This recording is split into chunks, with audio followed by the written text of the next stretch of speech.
Assalamualaikum warahmatullahi wabarakatuh. Nama saya Ardin Afia Salsabila. Saya dari kelas 91.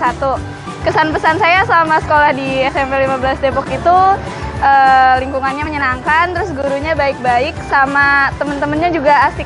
Sekian dari saya. Wassalamualaikum warahmatullahi wabarakatuh.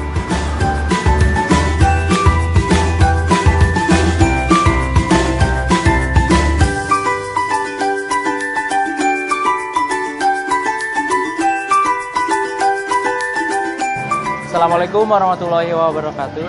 Perkenalkan, nama saya Zamar Ananda Putra dari kelas 93. Saya menjabat sebagai Ketua OSIS sekaligus Pratama Pramuka SMP Negeri 15 Depok. Mohon dukungannya. Sekian dari saya. Wassalamualaikum warahmatullahi wabarakatuh.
Menyokong atau mendukung penuh kegiatan CGP kita.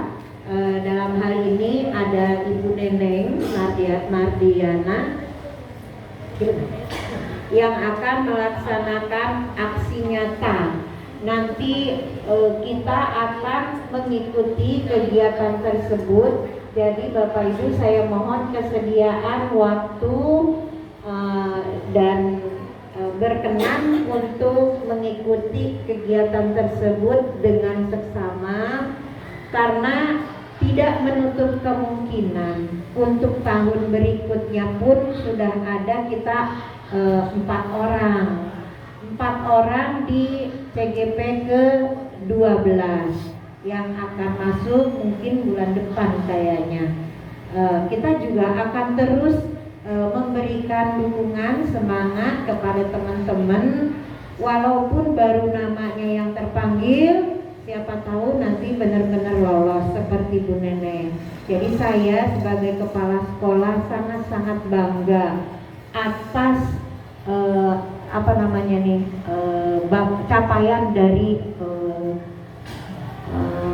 pengembangan diri Bapak dan Ibu yang sudah sampai detik ini. Kita punya kurang lebih 7 sama Bu Ente, dan alhamdulillah juga yang satu sudah menjadi kepala sekolah. Jadi Bapak Ibu, untuk aksi nyata Bu Neneng yang akan nanti dibawakan atau disajikan, kita semua sama-sama mengikuti dengan seksama. Itu saja untuk sambutan saya. Semangat untuk Bu Neneng, semoga sukses. Dan untuk kegiatan selanjutnya kita awali dibuka dengan basmalah. Bismillahirrahmanirrahim. Itu saja dari saya. Assalamualaikum warahmatullahi wabarakatuh.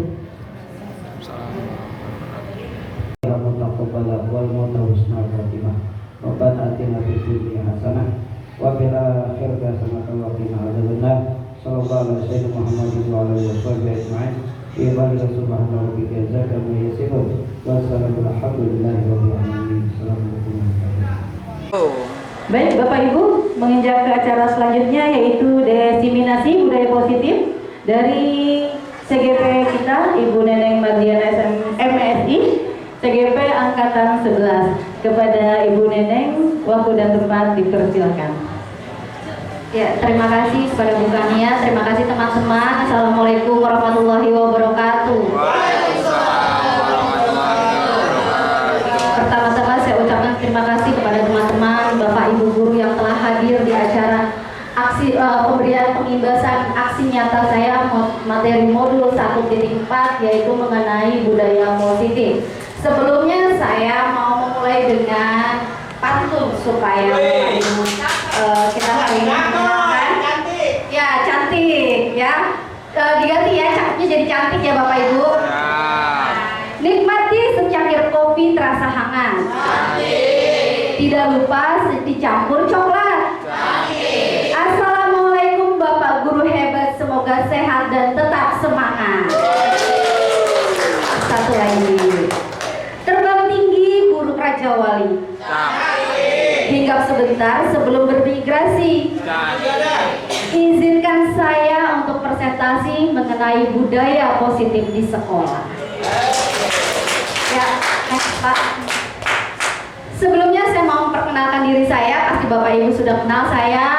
Saya Neneng Mardiana, saya mengajar guru IPA kelas 8 dan 9. Maaf, itu ada yang salah. Saya adalah CGP Angkatan 11 dari SMP Negeri 15 Depok. Ya. Nah, sebelum itu kita mulai dulu dengan ice breaking. Dari tadi kita serius-serius terus. Yuk, kita berdiri yuk.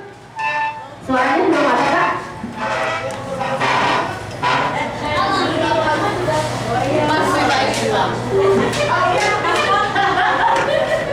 Udah belum Pak? Siap? Oke. Mana Pak? Oh, siap? Yuk. Ayo kita gerak Bapak Ibu lah.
kepada kita seorang guru, maka kita akan membicarakan tentang peran guru dalam menciptakan budaya positif.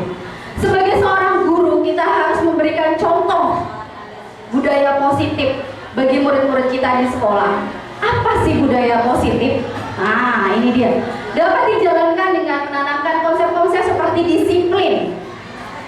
Disiplin positif memahami motivasi perilaku manusia berkaitan dengan hukuman, penghargaan, posisi kontrol guru, membuat keyakinan kelas, dan penerapan segitiga restitusi. Nah, nanti kita bahas Pak Iwan yang tadi Pak Iwan bahas tentang penghargaan dan hukuman. Next, Pak. Disiplin positif yaitu menerapkan disiplin positif yang akan mengajarkan anak bertanggung jawab, menumbuhkan kesadaran diri berdasarkan nilai-nilai kebajikan. Disiplin diri yang ada pada anak akan menjadi kontrol diri dalam melakukan segala tindakannya yang di sekolah. Disiplin positif dapat membuat murid memahami, menyadari motivasi internal bukan berdasarkan paksaan, pujian, ataupun hukuman. Next, Pak. Ya, next lagi, Pak. Ya, 3 motivasi perilaku manusia. Motivasi merupakan dorongan yang timbul pada diri seseorang secara sadar ataupun tidak sadar untuk melakukan suatu tindakan dengan tujuan tertentu. Nah, tadi kita mendengarkan bahwa anak nih tidak mengerjakan PR, ya Pak, takut langsung ngerjain PR-nya di sekolah sambil berdoa sambil ngerjain PR. Nah, adanya menghindari ketidaknyamanan dengan adanya hukuman. Ya, murid melakukan disiplin diri karena dia takut dihukum. Nanti takut nih, datang terlambat atau tidak mengerjakan PR. Akhirnya dia mengerjakannya dengan keterpaksaan karena takut dengan adanya hukuman. Mendapatkan imbalan atau penghargaan. Nah, ini Pak Iwan, yang tadi penghargaan ataupun imbalan. Murid melakukan disiplin diri karena ia ingin mendapatkan imbalan. Ini keduanya, hukuman dan mendapatkan imbalan, ini adalah bersifat ekstrinsik atau motivasi yang datang dari luar. Ya, yang datang dari luar, datangnya dari orang lain. Misalnya tadi datang terlambat nih, si Eben datang terlambat, udah lari dari ujung sana. Akhirnya ada guru, siswaan, ayo sini Ben, masuk sini. Kenapa kamu terlambat? Akhirnya anak datangnya bukan atas kesadaran diri, tapi karena takut dihukum. Nah, dapat imbalan, saya mau mengerjakan tugas nih, mau ngerjain tugas nih, ngerjain ke depan guru-guru karena ntar dapet coklat kalau bener. Nah, itu bersifat dari ekstrinsi. Sifatnya hanya sementara karena datangnya dari luar. Tapi yang datangnya dari dalam yaitu karena menghargai nilai-nilai kebajikan diri sendiri. Murid melakukan disiplin diri karena sadar akan nilai kebajikan dirinya, motivasinya datangnya dari intrinsik atau dari dalam diri, sehingga ini akan bersifat permanen untuk anak-anak di sekolah kita. Nah, bagaimana untuk meningkatkan atau menumbuhkan motivasi intrinsik? Maka kita lanjutkan nanti di pemaparan selanjutnya, yaitu lanjutlah. Nah, ini adalah konsep disiplin dengan identitas gagal, hukuman dan penghargaan. Hukuman yang diberikan guru akan bersifat menyakitkan hati si murid tersebut. Tidak nyaman, terpaksa, murid menunjukkan kesalahan, murid menjadi rendah diri. Misalnya, kalau dulu saya lagi SMP Bu, saya ingat sekali, kalau pelajaran bahasa Inggris nilainya di bawah 5, itu betisnya disabet sampai merah tuh, pakai pinggir yang klip itu, ya, disabet sampai merah. Itu sampai teringat terngiang-ngiang kalau kita menghukum anak. Jadi ini adalah konsep disiplin yang gagal. Begitu juga dengan penghargaan, ini tidak efektif. Misalnya anak boleh reward sekali-sekali ya, untuk membangkitkan motivasi jika anak itu sudah tidak termotivasi dalam belajar. Namun hal tersebut hanya tidak efektif, merusak hubungan atau sifat iri, mematikan kreativitas. Karena kan hanya itu saja yang dikerjakan, mereka tidak mengerjakan yang lain. Pengen menyelesaikan tugas dari gurunya itu supaya dapat coklat gitu. Menghukum dengan sistem ranking, merampas hak menghargai diri. Nah, sekarang termasuk kurikulum merdeka kita tidak ada rankingan ya Bapak Ibu ya, benar ya? Jadi kalau Bapak Ibu ngeprint range nilai terus memberitahukan sama orang tua, ini Bapak Ibu urutan anak Ibu nomor 15 itu sebaiknya jangan lagi, karena kita tidak boleh untuk merankingkan untuk seorang anak, apalagi kalau dibilang Ibu anaknya dapat peringkat ke-26 dari 30. Kecewa gak saat seorang ibu? Padahal anak itu belum tentu bodoh dalam bidang yang lain. Mungkin di bidang akademik dia tidak bisa mencapai KKM, tapi dia pintar main bola, dia pintar main musik, tapi itu tidak terekam di penilaian kognitif. Jadi kita hindari adanya perankingan atau nomor urut berapa di kelas tersebut. Setuju Bapak Ibu? Ya. Oke. Selanjutnya adalah konsep disiplin dengan identitas yang sukses. Jika memang ada anak murid kita melanggar tata tertib, bukan berarti kita mendiamkan. Tadi kan nggak boleh menghukum, Bu Nenek katanya nggak boleh menghukum, tapi bukan berarti kita diamkan saja. Yang kita berikan adalah yaitu bentuknya konsekuensi, atau Bapak Ibu bisa melakukannya yang namanya restitusi. Ya, konsekuensi itu beda Bu dengan hukuman. Ya, beda dengan hukuman. Kalau hukuman itu bersifatnya menyakitkan sehingga diingat gitu ya. Kalau konsekuensi kita monitoring selanjutnya seperti apa dari perubahan sikap tersebut.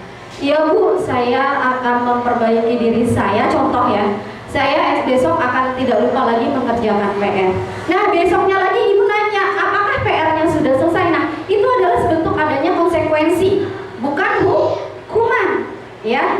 Jadi tetap mereka harus diberikan pengetahuan supaya mereka tahu itu adalah salah, tapi bentuknya adalah konsekuensi.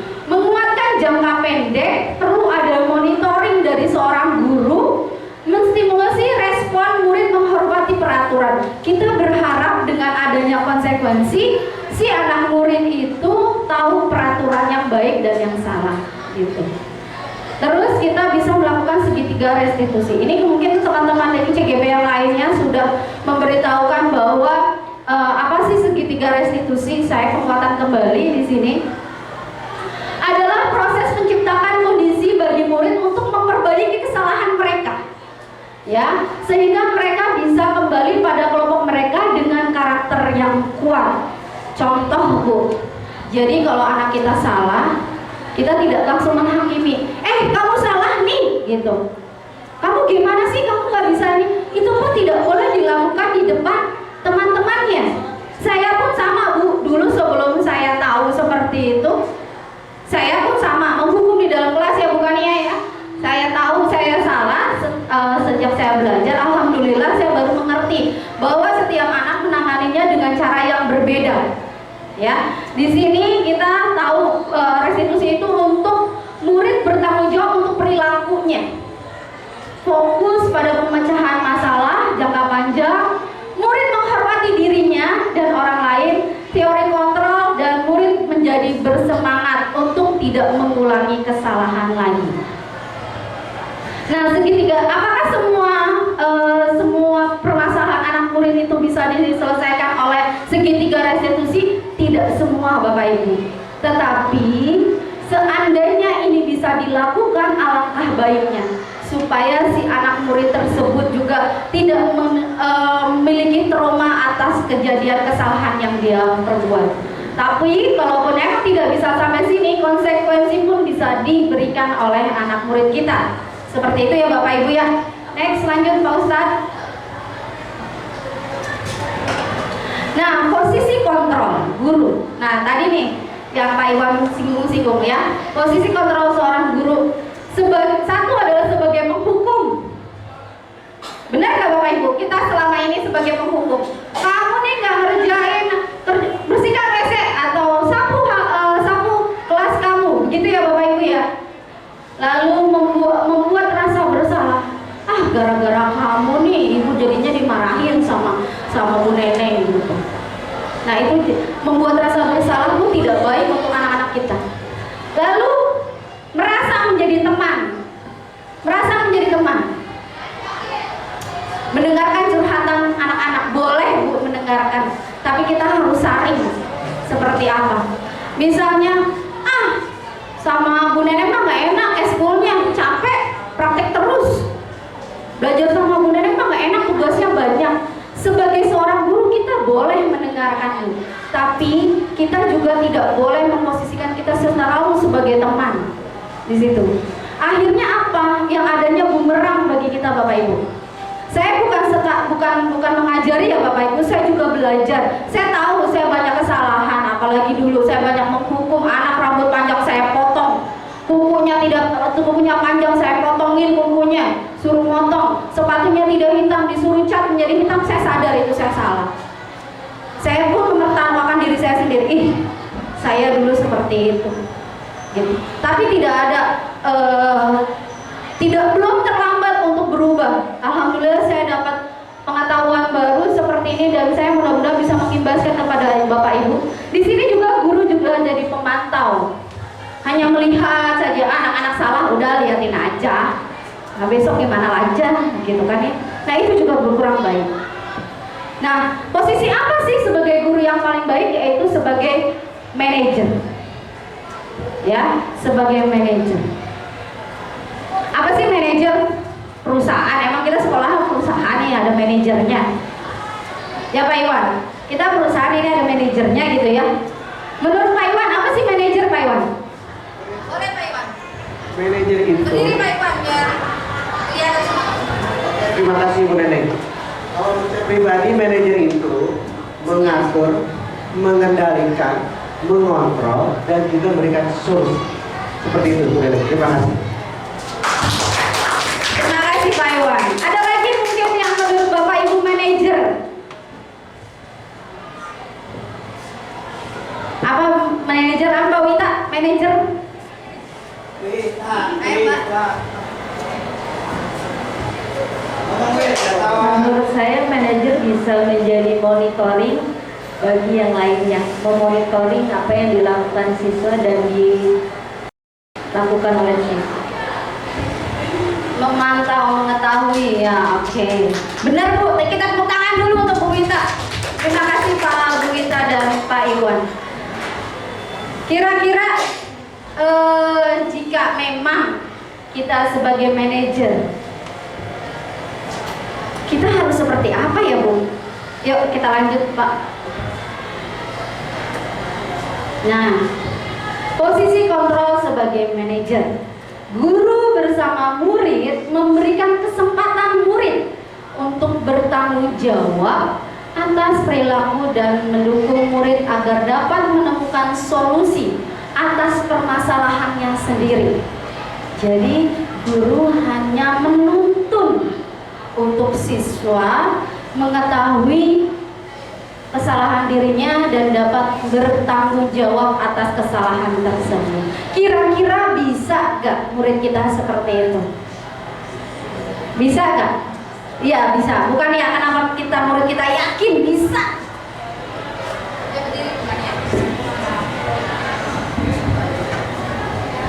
Untuk posisi guru di manajer ini sama dengan di segitiga restitusi itu ya. Jadi kita membiasakan anak untuk menggali dulu permasalahannya seperti apa. Kemudian di situ kan nanti kita tahu kesepakatan apa yang telah dilanggar oleh murid tersebut. Setelah itu kita membiasakan anak tersebut untuk kira-kira solusi apa yang tepat yang memang anak bisa lakukan. Insya Allah kalau kita memang membiasakan hal seperti ini, dan memang sudah beberapa kali saya tanamkan juga ke beberapa anak. Jadi kita tidak hanya gurunya, nih kamu harusnya seperti ini, tidak. Tapi kita kayak bertukar pikiran dengan anak. Jadi apa sih yang harus kamu lakukan kalau kamu membuat salah seperti ini? Menurut kamu apa yang telah kamu langgar? Sebaiknya kamu harus bagaimana? Dari situ anak justru lebih memahami apa sih salah saya, dan dengan seperti itu anak biasanya akan lebih mudah memahami, merenung, dan tidak akan mengulangi kesalahan yang telah dia perbuat. Begitu Bu Neneng, terima kasih. Terima kasih bukannya, ya tepuk tangan buat bukannya. Terima kasih bukannya. Kira-kira kalau kita mendengarkan keluhan seorang murid itu masuknya kita masih seorang manajer ya Bu ya, tapi kita harus berpikir bahwa apa yang dikatakan itu anak benar atau tidak. Jadi jangan langsung mentah-mentahnya emang Bu enak, kita bilang dia mah enak gitu kayak temen gitu kan sama anak sama murid. Kita juga harus menjaga jarak Bapak Ibu. Di saat kita di luar sekolah boleh mungkin main bersama, tetapi saat kita di sekolah posisi kita adalah ya seorang manajer, yaitu posisi yang mengacu pada restitusi yang dapat menjadikan murid sebagai manajer bagi dirinya sendiri sehingga tercipta identitas positif pada diri murid itu sendiri ya. Jadi kita beri pemahaman kepada anak murid kita, bukannya kita tidak mau seperti dekat seperti teman ya, tapi posisinya jika seperti teman bukannya tidak baik Ibu ya. Saya emang kan biasa Bu ngobrol begini, iya, tapi kita saring, jangan sampai itu sampai ke atasan, sampai ke teman yang lain, akhirnya nanti berakibat fatal, yaitu mengakibatkan adu domba gitu ya. Mungkin di sekolah yang lain bisa terjadi seperti itu, mudah-mudahan di SMP 15 tidak ya. Pak Ustadz, next Pak Ustadz. Pak Ustadz, next. Oke. Nah, keyakinan kelas. Sebenarnya Bu, ini tentang keyakinan kelas ini adalah masuknya adalah budaya positif. Biasanya kita dahulu kenalnya adalah kontrak belajar, benar nggak? Ya, kita dulu kenalnya namanya kontrak belajar.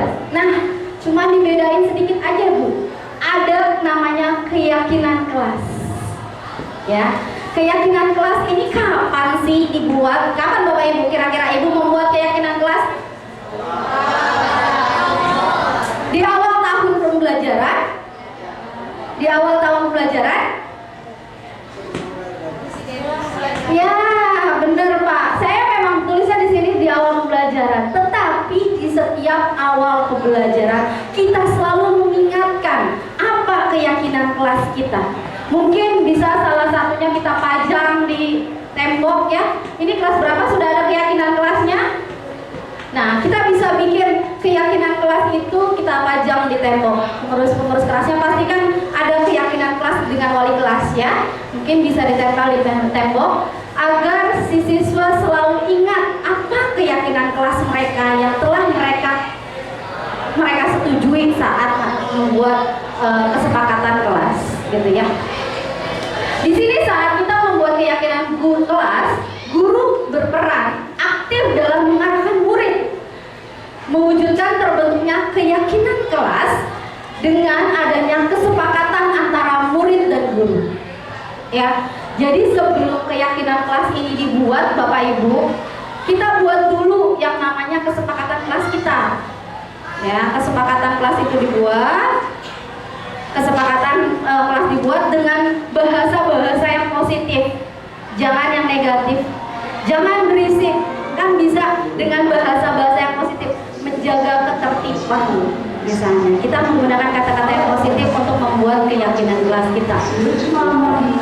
Lalu keyakinan kelas merupakan pernyataan universal dengan menggunakan kalimat positif, mudah dipahami dan mengandung motivasi agar selalu anak-anak murid kita termotivasi dengan keyakinan kelas tersebut. Nah, dari sini, dari keyakinan kelas, dari kesepakatan kelas ini tercapailah yang namanya keyakinan Bapak Ibu. Ya, dan itu harus dijalankan oleh seluruh warga kelas termasuk guru yang mengajar dilakukan di dalam kelas selama proses pembelajaran itu terbentuk atau berjalan. Ya, jika kesepakatan atau keyakinan kelas kita terabaikan, maka Bapak Ibu guru bisa kembali yang tadi kan kita ada masalah anak ya, ada masalah, kita kembali lagi kepada keyakinan kelas kita bahwa apa ya yang keyakinan kelas yang telah mereka sepakati harus dijalankan seperti itu. Ya, nah ini adalah contoh saya membuat keyakinan kelas di kelas 9B.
Tapi saya berusaha dengan yang saya telah yakini dari modul yang saya pelajari. Di situ setiap di awal pembelajaran kita kuatkan lagi tentang kesepakatan kelas yang telah kita buat.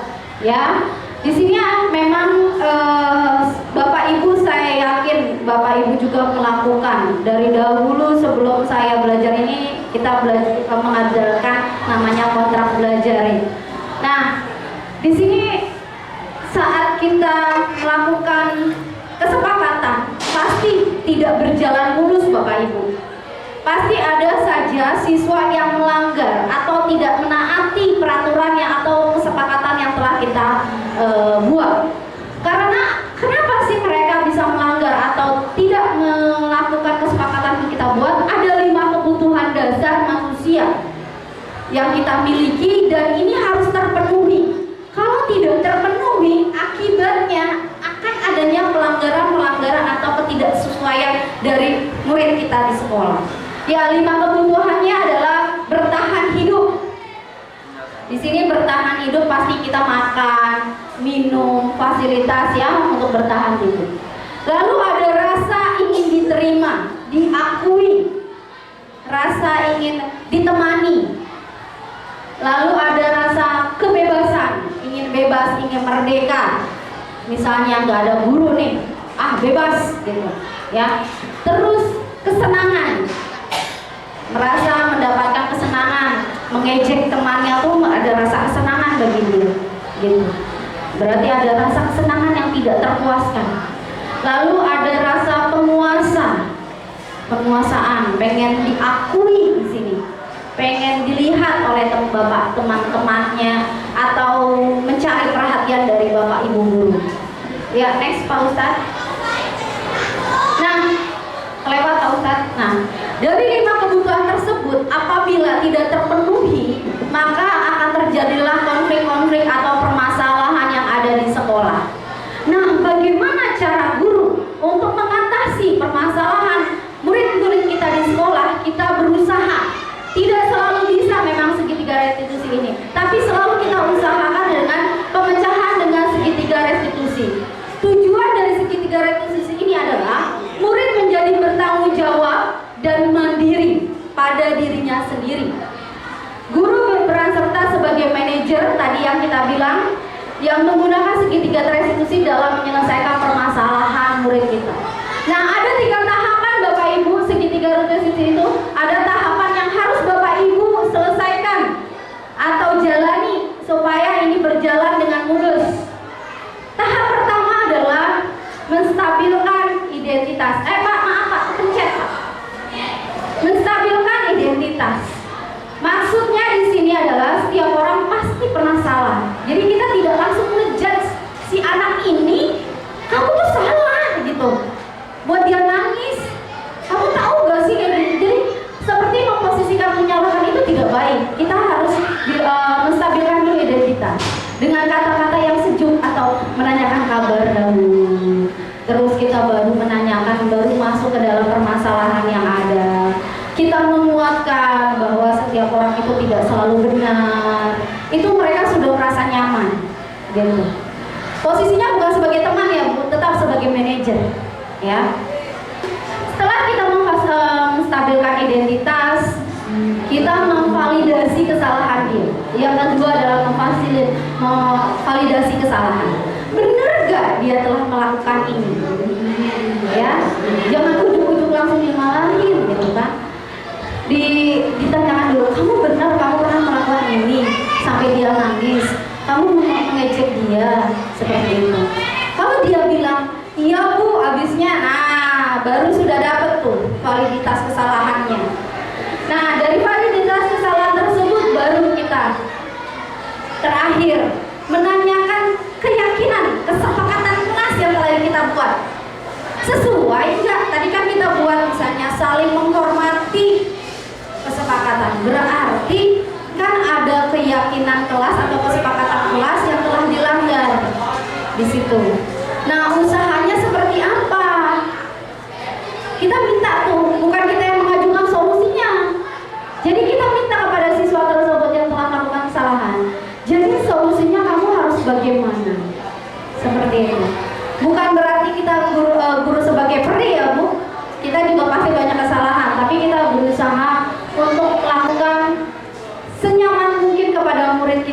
supaya mereka tidak terintimidasi oleh guru yang akhirnya nanti akan menyebabkan luka yang berkepanjangan.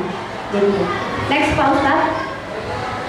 Nah, ini untuk menstabilkan identitas. Menstabilkan identitas di sini adalah mengubah identitas anak dari orang yang gagal karena takut disalahin gitu ya Bu, karena melakukan kesalahan menjadi orang yang sukses. Jadi jangan sampai karena kita yang menyalahkan akhirnya mereka jadi anak yang gagal. Tapi kita berusaha menjadikan anak tersebut sukses dalam mengendalikan tanggung jawab dirinya sendiri. Di sini kata-kata atau kalimat yang bisa Bapak Ibu gunakan pada saat menstabilkan identitas, contohnya adalah seperti yang ada di depan tulis. Misalnya kita berbuat salah memang tidak apa-apa, karena tidak ada manusia yang sempurna. Pasti akan ada, ibu juga pernah melakukan kesalahan. Terus kamu harus bagaimana dari hal tersebut? Nah, baru kalau anak itu sudah mulai cerita, baru atau Bapak Ibu bisa memakai kata-kata yang lain tanpa ada menyalahkan murid kita. Misalnya, ibu juga pernah melakukan kesalahan, atau Bapak Ibu juga tertarik mencari siapa yang salah, tapi Bapak Ibu ingin mencari solusi untuk kita bersama supaya seperti apa. Jadi kata-katanya menenangkan Bu, ya, menenangkan artinya bukan kita kamu mah buat salah kan ibu jadinya. Nah, itu beda konteksnya. Konteksnya itu teman, ya. Kalau yang seperti ini konteksnya kita menjadi seorang manajer, ya. Jadi sudah tahu ya Bu konteks teman dan manajer seperti apa ya? Ya, alhamdulillah mudah-mudahan paham. Lanjut Pak Ustadz.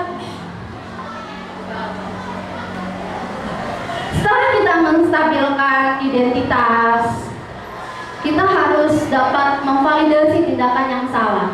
Seorang guru yang memahami teori kontrol pasti akan mengubah pandangan dari teori stimulus respon ke cara berpikir proaktif yang mengenali tujuan dari setiap tindakan. Jadi kalau anak kita berbuat salah tuh tadi ada 5 kebutuhan apa ya? 5 kebutuhan manusia tadi. Masih ada yang ingat gak? Apa Pak Ustadz? 5 kebutuhan manusia Pak Ustadz? Penguasaan. Ayo Pak Ustadz. Ayo. Ingatnya cuma 1. Masih ada yang 5 kebutuhan dasar? Bu Vika, hafal? Oh iya. Nih Bu Anissa. Ayo Bu Anissa. Sini Bu Anissa, nggak apa-apa dibawa biar itu.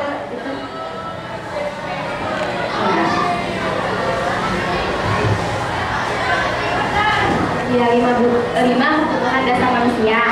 Yang pertama itu ada bertahan hidup, ya, kayak makanan, minuman. Terus ada penguasaan, itu kayak harga diri, pemimpin. Terus ada kasih sayang dan rasa diterima. Terus yang keempat ada kebebasan, kayak mandiri, punya pilihan kayak gitu. Terus yang kelima itu ada kesenangan, kayak bermain. Terus ada humor dan sebagainya. Ya, makasih Bu Anissa. Terima kasih tepuk tangan. Benar banget Bu Anissa, ada 5. Jika ada salah satu dari 5 itu tidak terpuaskan, ada masalah, maka kita harus memvalidasi tindakannya. Apakah benar dia telah melakukan sebuah kesalahan? Jadi jangan ujuk-ujuk dengar dari temannya langsung dia yang dimarahin Bapak Ibu. Kita validasi dulu bahwa benar gak dia melakukan kesalahan. Nah, validasi dengan kata-kata yang aktif atau dapat menggugah hati murid kita. Contohnya, pasti kamu punya alasannya kan melakukan hal tersebut.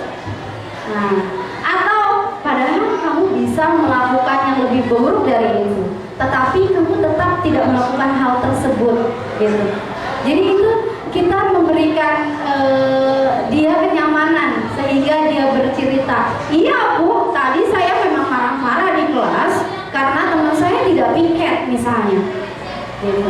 Ya, akhirnya kita oke, kalau kayak gitu, alasannya kenapa teman kamu tidak piket, kembalikan lagi pada dia. Ini adalah cara memvalidasi tindakan murid kita yang salah. Terakhir adalah, ya Pak Ustadz, terakhir adalah kita menanyakan keyakinan. Nah, ini adalah poin penting. Ketika identitas sukses telah tercapai, tingkah laku telah divalidasi, maka akan siap untuk dihubungkan dengan nilai yang telah kita percayai berpindah menjadi orang yang diinginkan. Nah, kan kita tadi bikin keyakinan dan kesepakatan kelas ya Bapak Ibu. Berarti kan mereka pengen kelasnya tertib, bersih, bertanggung jawab, saling menghormati. Nah, kita kembalikan lagi kesepakatan yang telah mereka lakukan di kelas, bahwa bisa dengan menanyakan, apakah tindakan kamu sesuai dengan keyakinan kelas yang kita telah sepakati. Jadi kan itu kan kesepakatan dari murid-murid kita kan di kelas tersebut kan, kita balikin kembali, kalau kamu buat permasalahan ini apakah sesuai dengan kesepakatan yang kita telah buat di kelas. Nah, akhirnya mereka berpikir bahwa mencari, oh iya, saya kan sudah bilang akan menjaga ketertiban kelas, tapi kenapa saya berisik di kelas? Nah, seperti itu. Ini adalah poin di mana mereka mencari solusi sendiri atas kesalahan yang mereka buat. Bukan gurunya yang memberikan solusi, tetapi murid tersebut yang memberikan solusi kepada dirinya sendiri. Kita berharap seperti itu, menciptakan manusia yang bertanggung jawab dan mandiri. Ya, next Pak Ustadz. Nah, ini adalah contoh segitiga yang saya lakukan di kelas. Masing-masing di bukunya masing-masing ya, jangan berisik.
Walaupun itu cuma syuting ya Bapak Ibu, tapi saya berusaha untuk tidak membuat itu secara natural, supaya memang hal tersebut kita sering terjadi di kelas. Anak-anak bertengkar, anak-anak ribut, ya.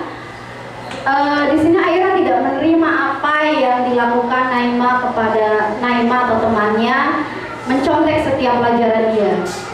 Ekspresi anak-anak kira-kira kebutuhan mana yang Aira tidak dapatkan sehingga dia marah-marah, sehingga membuat temannya merasa tidak nyaman. Tadi ada 5 kebutuhan, sehingga ada apa di situ? Ketidaknyamanan, ya, ketidaknyamanan akan temannya sehingga menyebabkan si Aira itu marah, gitu. Jadi ada 5 kebutuhan itu yang ketidaknyamanan yang dia dapatkan. Dari sini Bapak Ibu mungkin masih ada pertanyaan atau masukan yang buat saya untuk lebih baik lagi supaya kedepannya bisa menerapkan hal positif tersebut di sekolah. Mungkin ada Bapak Ibu yang mau bertanya? Saya persilakan. Ya, silakan Bu Cucu. Sebelumnya saya ingin bertanya untuk Bu Nenek. Kan tadi Bu Nenek sempat menyinggung tentang kesepakatan dan juga keyakinan kelas gitu. Untuk saya yang belum saya pahami, apa sih perbedaan dari keduanya tersebut? Untuk keyakinan itu bagaimana dan kesepakatan itu apa? Terima kasih teman-teman. Terima kasih. Waalaikumsalam. Saya coba menjawab ya Ibu Cucu. Sebenarnya tadi sudah saya singgung sedikit-sedikit keyakinan dan kesepakatan kelas. Kalau kita bilang belum kontrak belajar, gitu ya. Jadi keyakinan kelas ini kita buat terlebih dahulu, kita terima, kita tampung dari teman-teman yang ada di kelasnya, murid-murid yang ada di kelas, kita tampung, kita pilih kalimat-kalimat positif yang bagus, membangun dan memotivasi murid kita pilih dari situ. Setelah dipilih, lalu kita sepakati bersama. Gitu. Apakah benar dengan keyakinan yang kita buat ini kita bisa sepakat untuk menjalani hal tersebut? Gitu. Jadi kesepakatan adalah hasil akhir dari keyakinan yang kita buat dengan kalimat positif dan membangun. Gitu. Ada lagi Bapak Ibu yang mau bertanya? Terima kasih Bu Cucu. Ya, Bu Nagit, silakan Bu Nagit. Ayo atuh ke depan Bu Nagit. Sampai.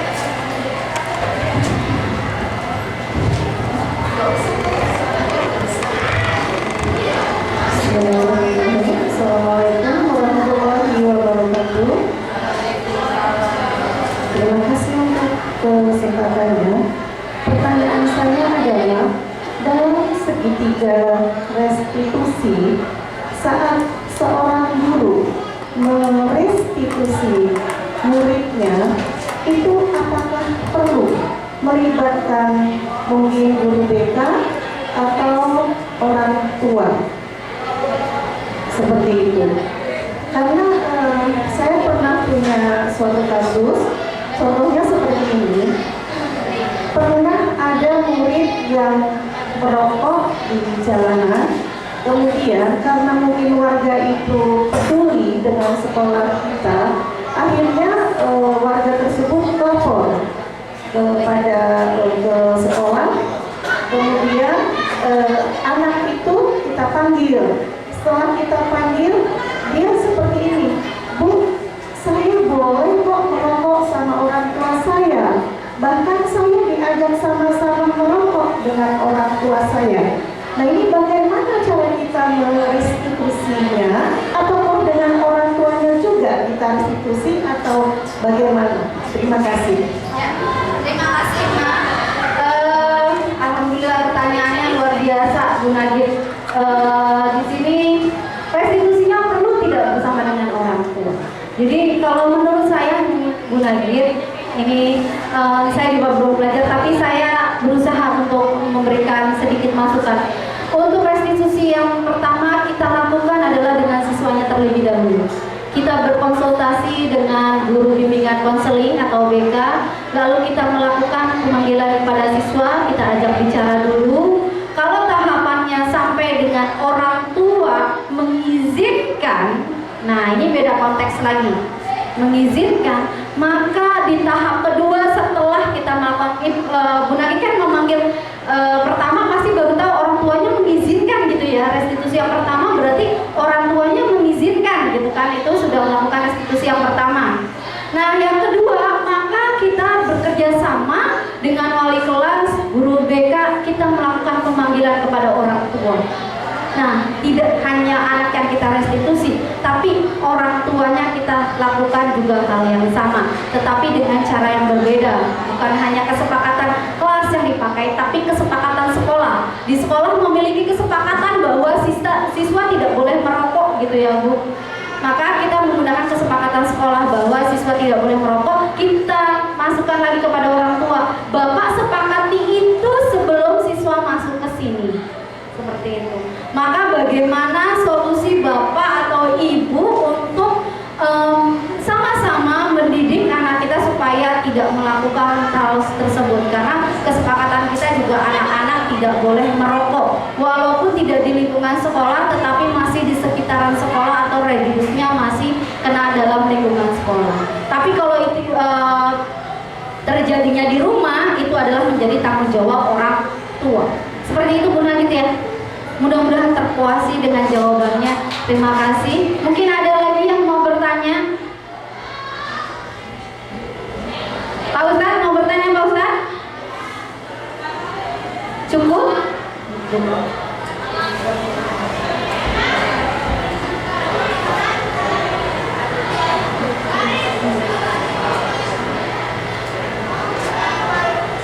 Oh iya, itu aja mungkin. Kalau misalnya ada yang mau bertanya, kita bisa diskusi di luar kesempatan. Semoga hal ini tidak menjadi putus. Saya bukan peri, saya bukan malaikat yang benar dari jauh kata kebenaran. Mudah-mudahan saya juga semakin belajar, Bapak Ibu juga semakin belajar. Kita lebih banyak tahu untuk berubah menjadi lebih baik, itu tidak mudah. Kita akhiri perjumpaan ini, bukan berarti berakhir untuk belajar mengenai murid kita di sekolah. Terus bergerak dan menggerakkan Bapak Ibu yang ada di sekolah maupun murid-murid kita yang ada di sekolah ini untuk kemajuan kita bersama SMP 15 Depok. Terima kasih, saya akhiri. Wassalamualaikum warahmatullahi wabarakatuh.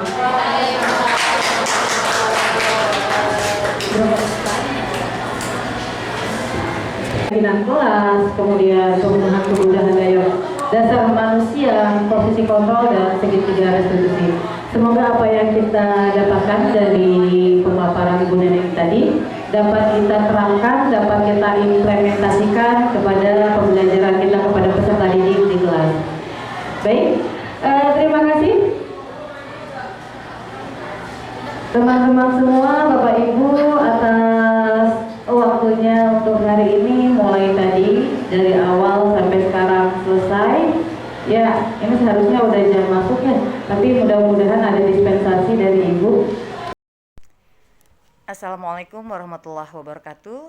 Nama saya Kania Rahmawati, guru prakarya SMP Negeri 15 Kota Depok. Pada saat memaparkan materi budaya positif, Bu Neneng sangat luar biasa.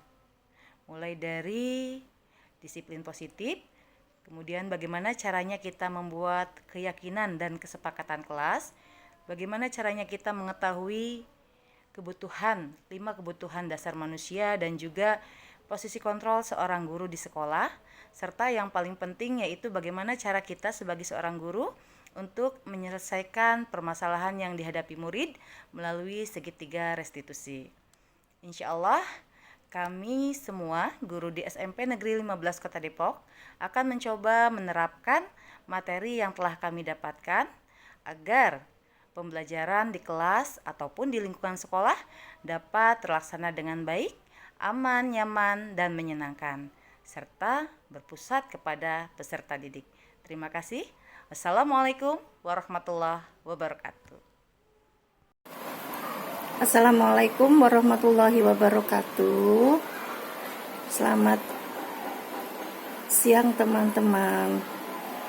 Terima kasih kepada Bu Neneng, calon CGP kita angkatan ke-11, yang hari ini sudah memberikan paparannya sangat jelas tentang budaya positif, di mana dalam pemaparan tadi kami sebagai guru merasakan banyak ilmu yang sudah diberikan oleh calon guru penggerak kita yaitu Bu Neneng, bisa mendapatkan suatu tambahan ilmu yang banyak dan berguna, yaitu tentang apa itu arti dari budaya positif, kemudian bagaimana cara kita memberikan suatu penerapan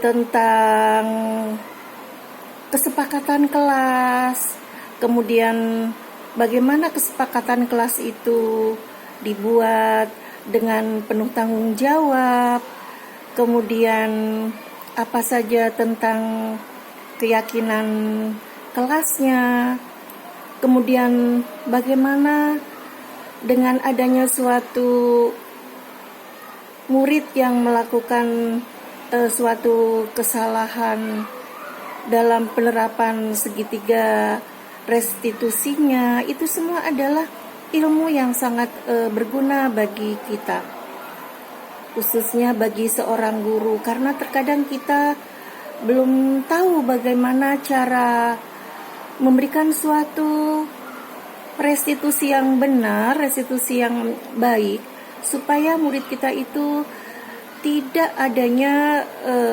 rasa sakit hati, rasa kecewa apabila kalau diberikan suatu restitusi oleh kami.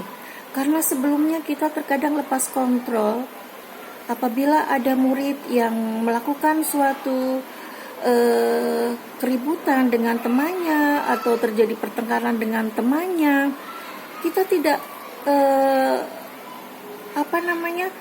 tidak memberikan suatu solusi yang baik. Justru kita memberikan suatu tekanan, kita memberikan suatu amarah. Anak itu kita hakimin dengan cara kita yang ternyata membuat murid kita menjadi sakit hati atau menjadi kecewa. Tapi dengan adanya pemaparan yang diberikan oleh Bu Neneng dari berbagai macam pelajaran budaya positif, insya Allah kami akan mengikuti, akan melaksanakan supaya kegiatan yang kita lakukan dalam pembelajaran di kelas itu menjadi suatu budaya positif yang baik, budaya positif yang bermanfaat tentunya untuk anak kita, murid kita menjadi siswa yang seperti apa yang kita harapkan, menjadi siswa yang kedepannya lebih baik lagi, kedepannya lebih menghargai guru, lebih menghargai teman, dan bisa mengakui kesalahan-kesalahan yang dibuatnya. Saya kira itu saja yang umpan balik yang bisa saya sampaikan. Semoga bermanfaat, dan khususnya untuk Bu Neneng sebagai calon guru penggerak lebih sukses lagi ke depannya. Assalamualaikum warahmatullahi wabarakatuh.